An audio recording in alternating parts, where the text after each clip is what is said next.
Ruth broke in at this point. Badge bunny my ass. Crying out loud, John, she's almost 40. That does not qualify her as a badge bunny. More like a dust bunny if you ask me.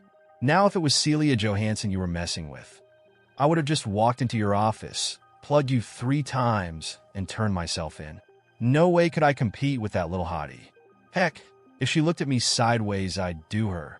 And I'm not even close to being into woman. She's a badge bunny.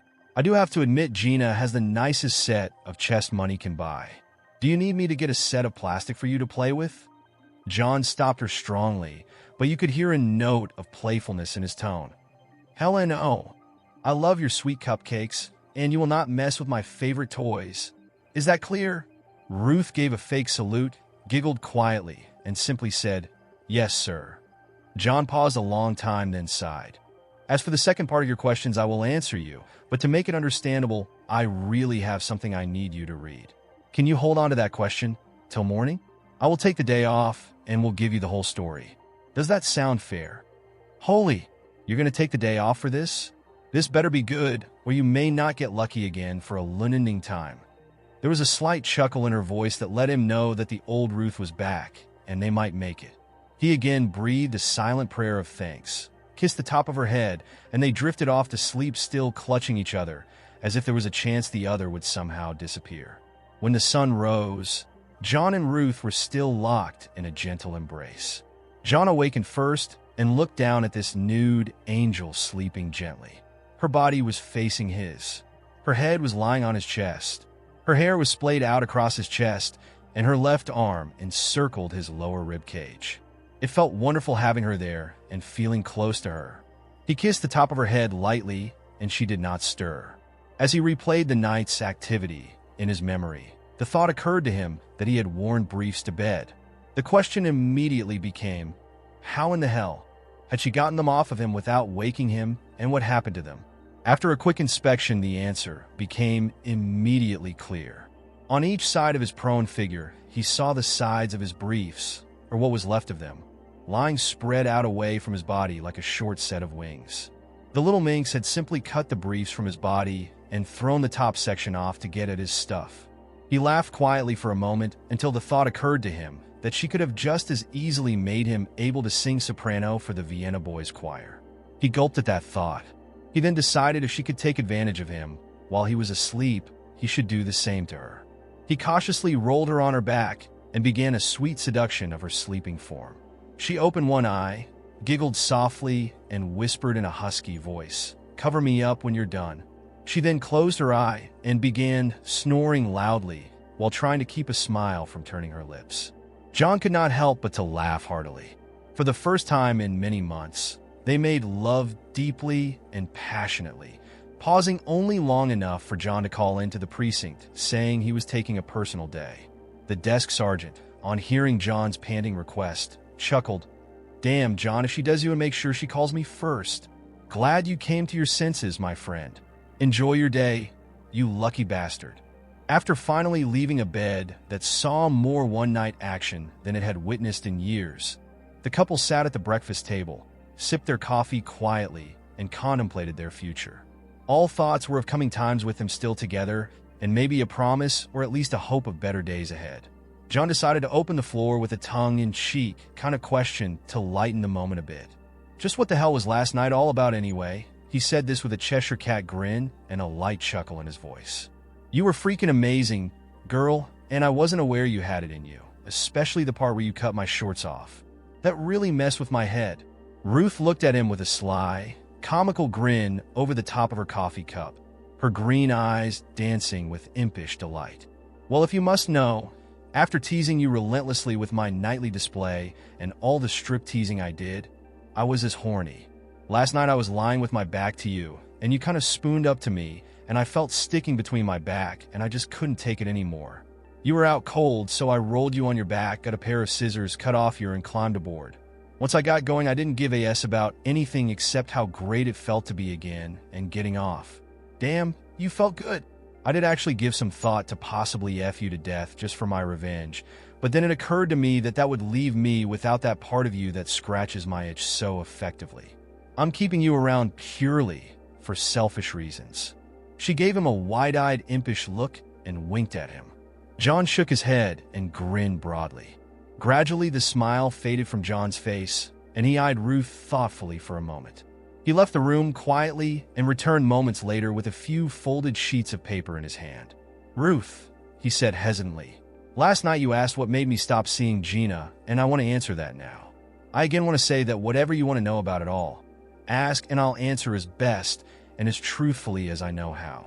Please know above all else that at no time did I ever stop loving you, caring about you, and wanting you. I know that sounds like so much bullshit after what I did to us, but that I swear is the truth. It was all about ego, excitement, and macho crap. I hate myself for doing it and wish I could undo it. Just for the record, she never once, not once, came close to being as hot, beautiful, loving, wild," here he snickered, "as you are on even a bad day. You are the best thing that has ever happened to me, and I will not jeopardize that us again.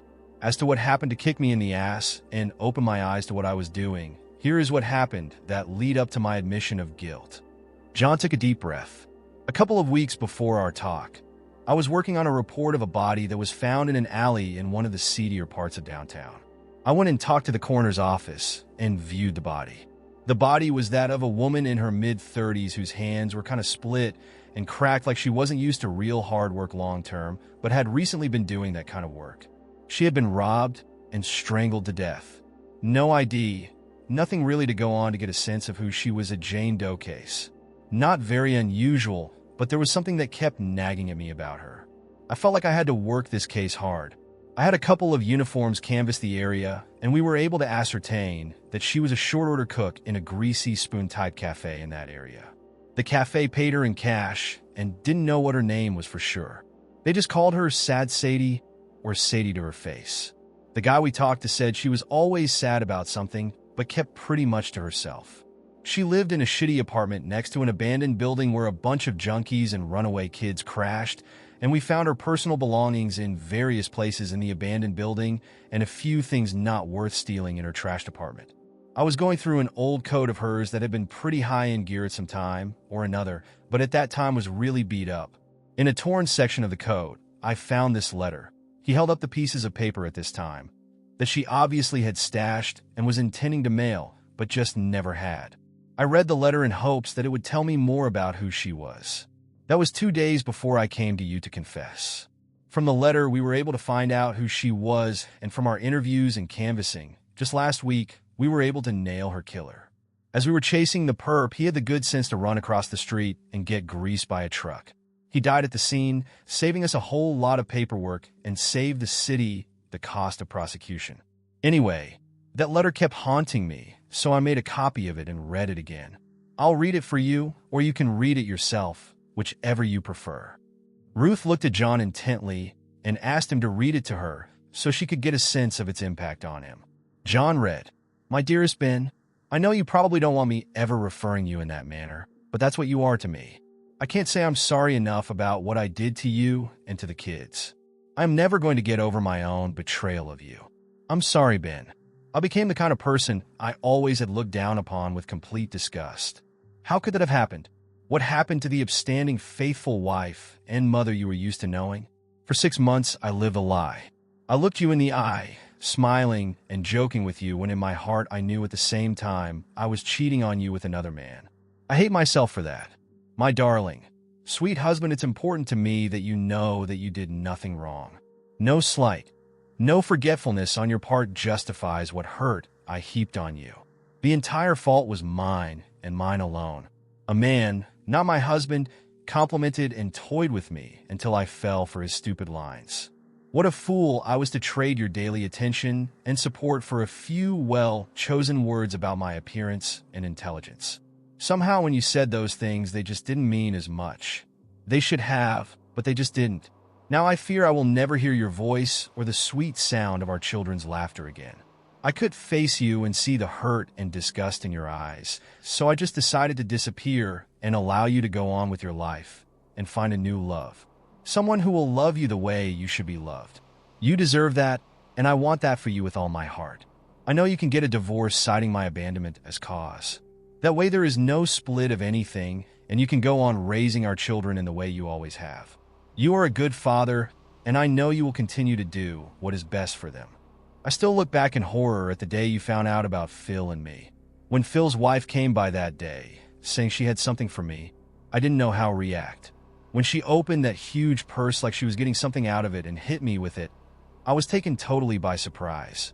When she stood over me calling me a W and AS, it was like I was finally awakening to what I really had done.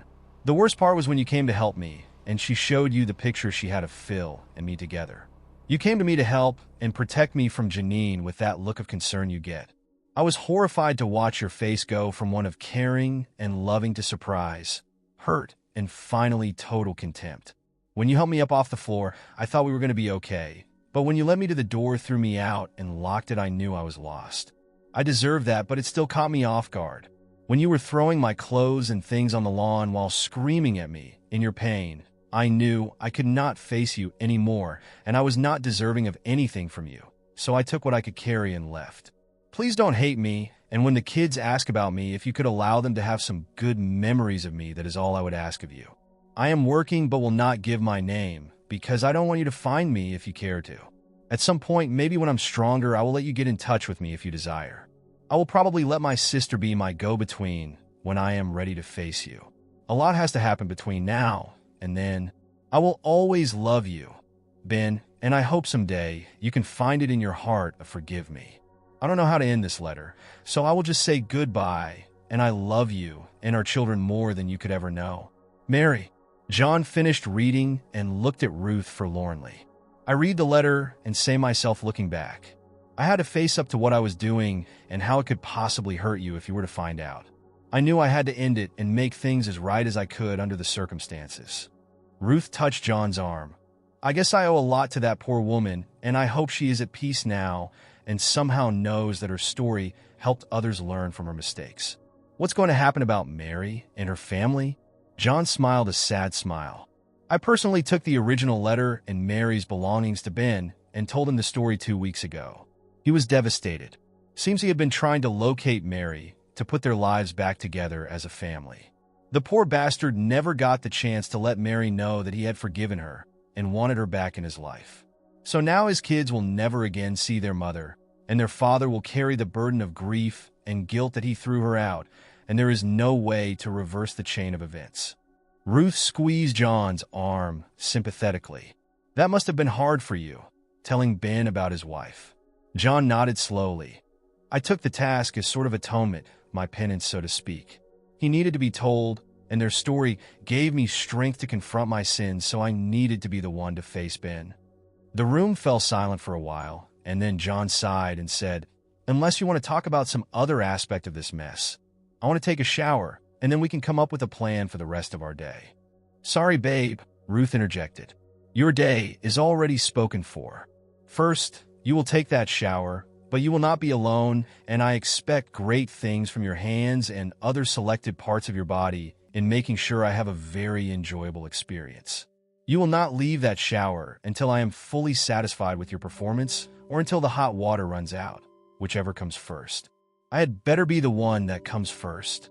Second, we will dress for a day on the town where I will be treated to a sumptuous lunch and shopping for that diamond ring I saw in my future. Remember that? Thirdly, we will come up with ways to run into old Gina Laszlo and really rub her nose in it. I win. She's the loser. Any questions?" As they headed upstairs to their bedroom and shower, John just had to push the smartass envelope by saying, "Yeah, I do have one question. Can we also put on that to-do list to call Celia Johansson and see about setting up a hot session between you and her? Damn, we could sell tickets and make millions. Half the Western world would pay big bucks to see that. I get a ringside seat, of course." Ruth turned sharply on the stairs and held her clenched fist at his nose, looking down at him from the steps above. Her eyes flashed with mock indignation, and she purred. "Celia's and my relationship is hot, loving, and very private, and I will not have it sullied by your need for sexual and financial gratification." Then she moved in close to his ear and hotly whispered, "You'll just have to imagine it, lover." John just straightened to attention and gushed, "Yes, ma'am," and then said huskily, Let's hit the shower while that picture is embedded in my sick little mind. He swatted her ass playfully and said, "Hurry your ass up. I see a long shower session in your immediate future."